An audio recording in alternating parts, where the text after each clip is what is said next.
ગાંધીનગરમાં પીએમ મોદીના હસ્તે નવા મેટ્રો સ્ટેશનનું લોકાર્પણ કરવામાં આવ્યું.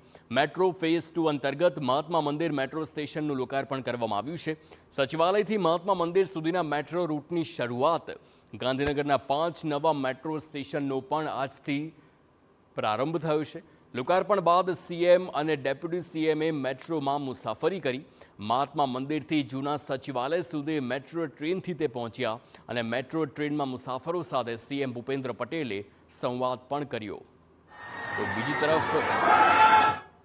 તો બીજી તરફ મહાત્મા મંદિર મેટ્રો સ્ટેશનના લોકાર્પણ બાદ પીએમ મોદી દસક્રોઈના ધારાસભ્ય બાબુ જમનાદાસને મળ્યા હતા અને તેમની સાથે તેમના વિસ્તારના તેમજ પરિવારના ખબર અંતર પણ પૂછ્યા હતા.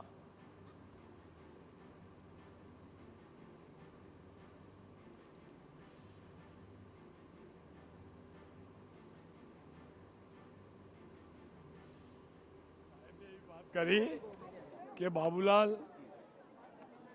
બધા મજામાં ના, બધા એટલે પરિવાર તો ખરો પણ વિસ્તારવાળા બધા મજામાં ના, એવી વાત કરી.